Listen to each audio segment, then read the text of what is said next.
Welcome. Today's venue is Riverfront Park in downtown Spokane, Washington. Now this is a free park to visit, but you do need to pay parking. When you're in the downtown Spokane area, the main riverfront parking area that I found myself in, it was going to cost $4 an hour, but I went ahead and I found the convention center parking that I'll show you right here. Now this is the parking area for the convention center, and I recommend that as it's $10 all day.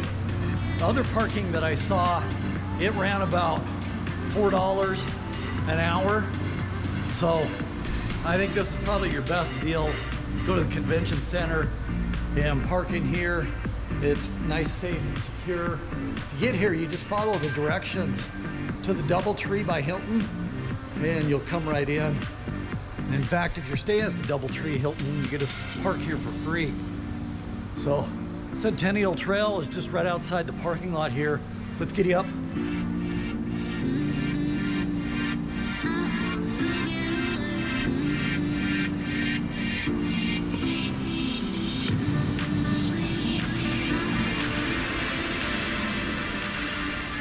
Now, Centennial Trail loops all the way around the park. We're actually around the park and around the Spokane River.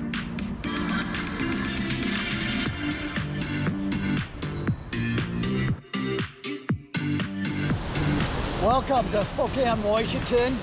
It became a city in 1881. At that time, in 1881, it had a population of around 350 people that lived in this area. And it was actually called Spokane Falls. Then 10 years later, in 1891, the falls part was dropped from the name, so it became just Spokane. Now the name Spokane comes from the Salish Native Americans, meaning children of the sun. This came about as the Native Americans would have to look towards the sun when describing the residents of Spokane. And as mentioned, in 1881, the population was around 350 people, and I highly expect right now there's more than 350 people in the mall. Today, the population of Spokane is around 230,000 people, and if you include the surrounding areas, the population's around 573,000 people. Now, the city of Spokane actually also goes by the name Hooptown, USA. Now, there's no NBA team here in Spokane, but there is Gonzaga University, and the university hosts successful men's and women's basketball teams. However, that's still not the reason they're called Hooptown, USA. The name Hooptown, USA comes from the city hosting the world's largest 3-on-3 basketball tournament called Hoop Fest. Now, people come from all around the world for this tournament, and I've been to so many of them. It gets crazy.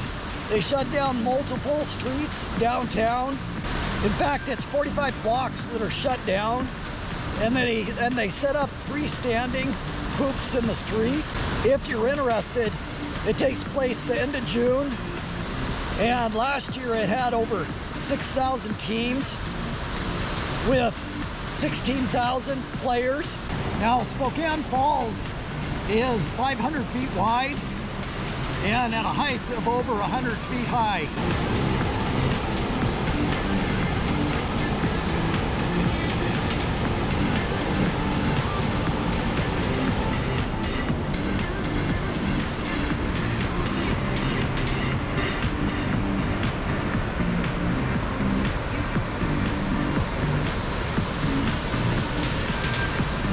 Now, this is the Monroe Street Bridge. Vehicles go across it, as well as pedestrians.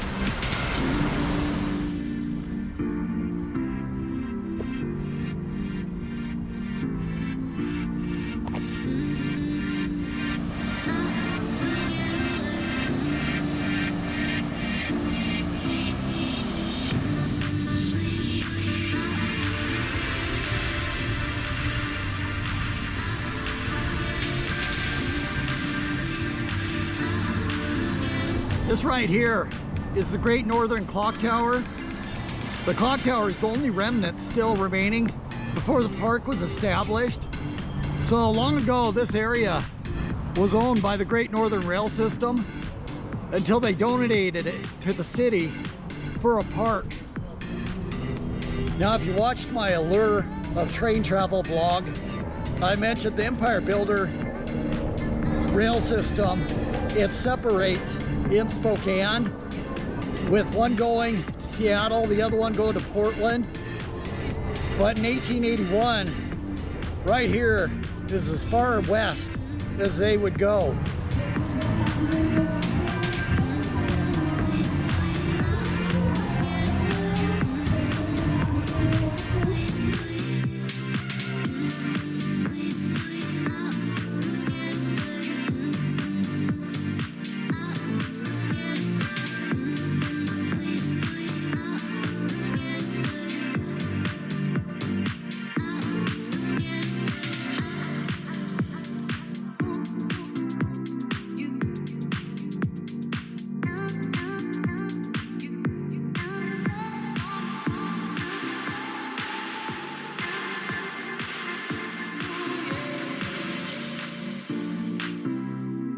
That was a Canadian goose. So this right here, I'm not sure what it is. I know what it is. When Transformers were doing battle in this area, that's what's left over, an ear of a Transformer.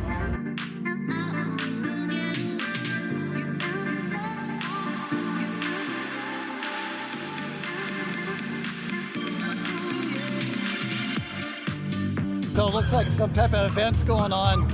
Not quite sure it is. What it is, let's check it out.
So I got the most asked question for you. Are you going to the Big Ten?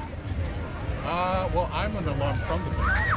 Okay. I graduated from Michigan State, so I'm like, bring it on.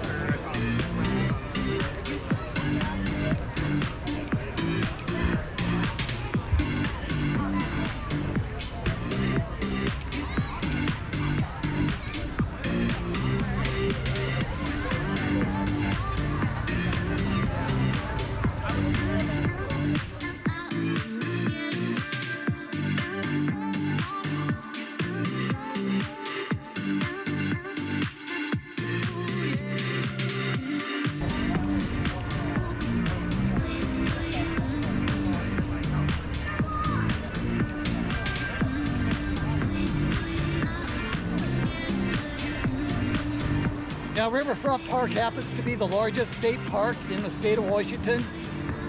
Now, the biggest event to ever take place here in Riverfront Park was the 1974 World's Fair. Now, it was called Expo 74, and it was the smallest city to ever host a World's Fair. It brought in over 5 million people over months. One of the most iconic structures from Expo 74 is this, the US Pavilion, which, as you can see, still stands today.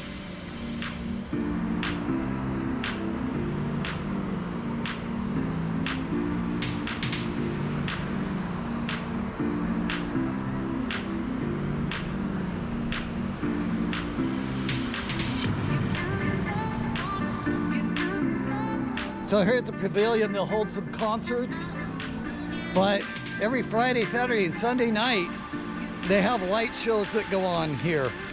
Pretty cool to see. Let's get up.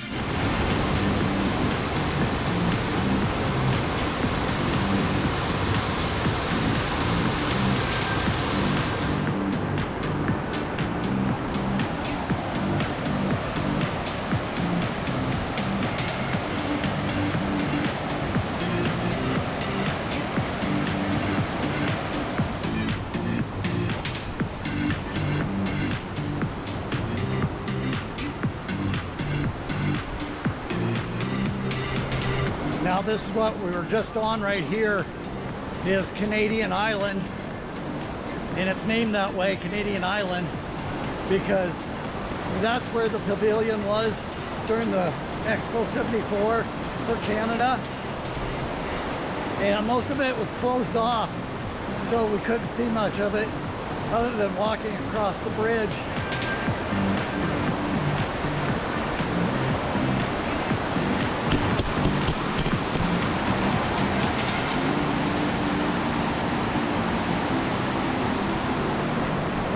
Now it's also been given a Native American name, which it goes by also.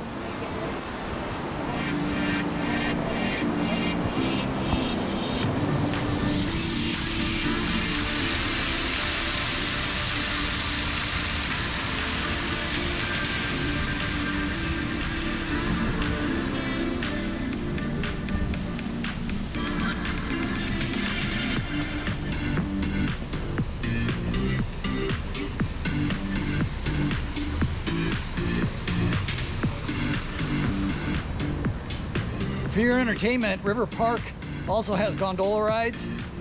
For Expo 74, this ride was here. However, at the time, it was more like an open air ski lift that you would go on. Now, if you opt to take the gondola sky ride, you'll get some spectacular views of the falls.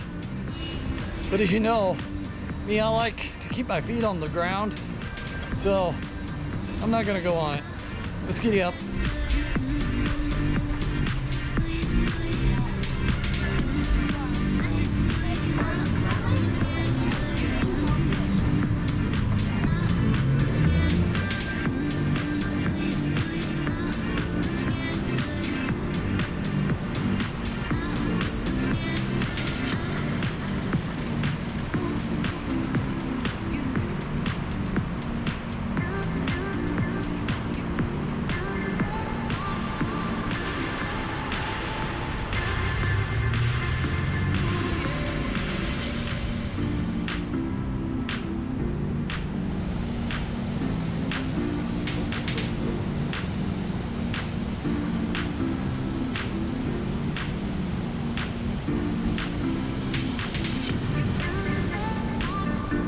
So evidently, this building has water problems.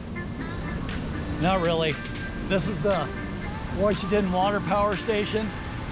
So that's just water that comes up, that's pumped up, comes back through there.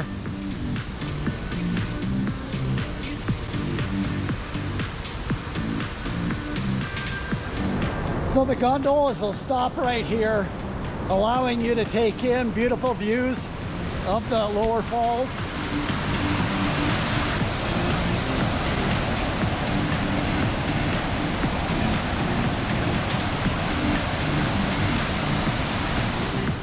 So yeah, during Hoop Fest, all these streets right in here will be shut down.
And we have a winner.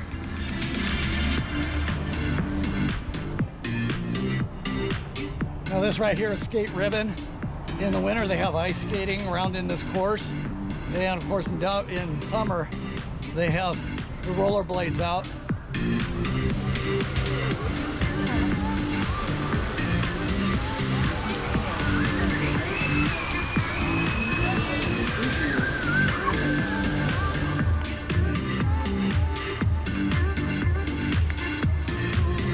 Now this is the carousel here at Riverfront Park for your entertainment. Now the carousel was not always here. During Expo 74, this was the location of the beer grounds. I could use one right now rather than a carousel ride, but we'll find one.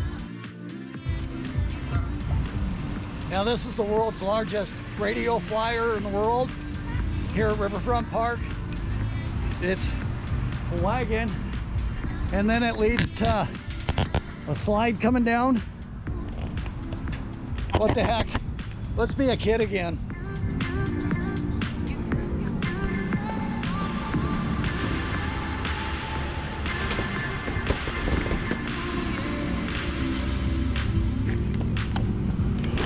Woohoo! What fun. Let's giddy up.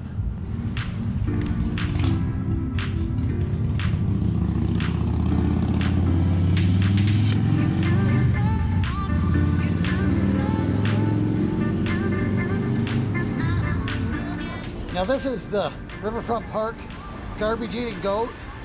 This is one of the few things remaining here from the 1974 Expo. And it was put in place to keep litter picked up. If you look around, there's no paper anywhere, so it works.